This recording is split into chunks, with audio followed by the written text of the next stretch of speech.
11 सितंबर 2012 पाकिस्तान की तारीख का अलमनाक सानहा। 20 करोड़ रुपए भत्ते का तकाजा। कराची की बल्दिया फैक्ट्री को केमिकल डालकर आग लगा दी गई। 262 मजदूर जिंदा जल गए। दर्जनों अफराद झुलसने से जख्मी हुए।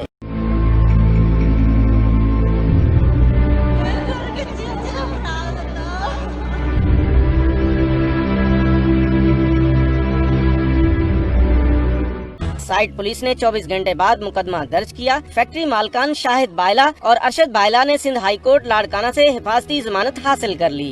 बाद में एडिशनल डिस्ट्रिक्ट एंड सेशन जज वेस्ट अब्दुल्ला चन्ना ने फैक्ट्री मालकान की जमानत मुस्तरद कर दी। पुलिस ने मुकदमे का चालान पेश किया तो गवाहों की तादाद 1500 थी। लगता था कि पुलिस मुकदमे का फैसला नहीं चाहती। 2013 में सिंध हाई कोर्ट के साबिक जज जाहिद कुर्बान अलवी की सरबराही में बनने वाले जुडिशल कमीशन ने आग की वजह शॉर्ट सर्किट और मुतल्लिका इदारों की गफलत को करार दिया। कमीशन की रिपोर्ट के बाद हुकूमती सतह पर हलचल हुई और मुकदमे में तब्दीलियां आनी शुरू हो गयीं।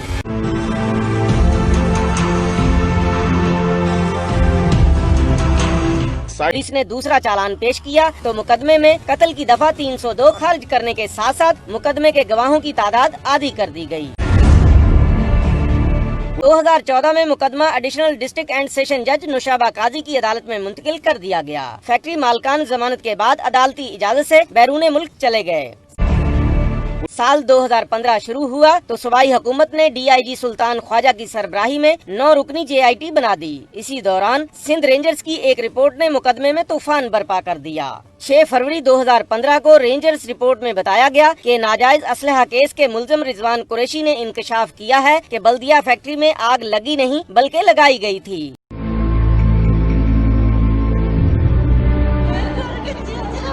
आग लगाने वाला कोई और नहीं बल्कि MKM थी। मुकदमे के एक और चालान में मुल्जमान हमाद सदीकी, रहमान बोला और जुबैर उर्फ चरिये का इजाफा कर दिया गया। 2016 में दहशतगर्दी की दफात के साथ मुकदमा इंसदाद दहशतगर्दी अदालत मुंतकिल कर दिया गया। हमाद सदीकी, रहमान बोला के रेड वारंट जारी हुए। मुल्जिम जुबैर चरिया सऊदिया जबकि रहमान बोला थाईलैंड में इंटरपोल की मदद से गिरफ्तार हुए। दिसंबर 2016 में इनको पाकिस्तान लाया गया। रहमान बोला ने अदालत के सामने बयान में कहा कि 20 करोड़ रुपए भत्ता न मिलने पर उसने जुबैर चरिया के जरिए आग लगवाई। कार्रवाई हमाद सदीकी और पार्टी क़यादत की इमा पर की गई। मुल्जिम ने ये भी कहा कि मामला दबाने के लिए हमाद सदीकी और रऊफ सदीकी ने मालकान से रकम वसूल की। पुलिस ने एक और चालान में रऊफ सदीकी को सहूलतकार मुल्जिम जाहिर किया। JIT रिपोर्ट मंजरे आम पर आई तो मुकदमे का एक और चालान पेश हुआ। इसमें पुलिस ने रऊफ सदीकी को बेगुनाह करार दे दिया, लेकिन इंसदाद दहशतगर्दी कोर्ट ने रिपोर्ट को मुस्तरद कर दिया, जिस पर पुलिस ने एक और चालान पेश करके रऊफ सदीकी को मुल्जिम बना दिया। रहमान बोला और जुबैर चरिया ने अदालत के सामने क़यादत की इमा पर आग लगाने का एतराफ किया।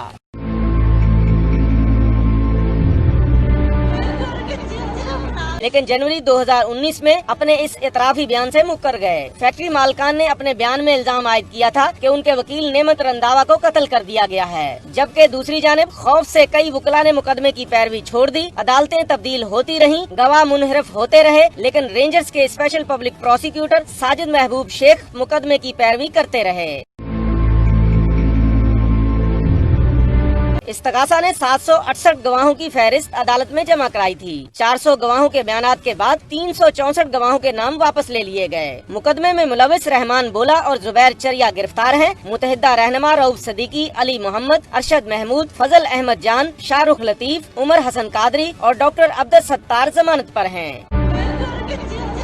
मुतहिदा के हम्माद सिद्दीकी और अली हसन कादरी मफरूर हैं। मुकदमे में ताखीर की वजह मरकजी मुल्जिम हम्माद सिद्दीकी की अदम गिरफ्तारी, JIT रिपोर्ट पर अमल दरामद न होने और मुल्जिमों के ताखीरी हरबे रहे हैं। इस अलमनाक सानहे के मुकदमे ने गुज़िश्ता 8 सालों में कई नशेबो फराज और रुकावटों को अबूर किया है। सानहा बल्दिया के मुतासरीन को उम्मीद है कि आज उन्हें इंसाफ मिल जाएगा। कैमरामैन साजिद के साथ जहीर मेमन, तरकीब न्यूज़, कराची।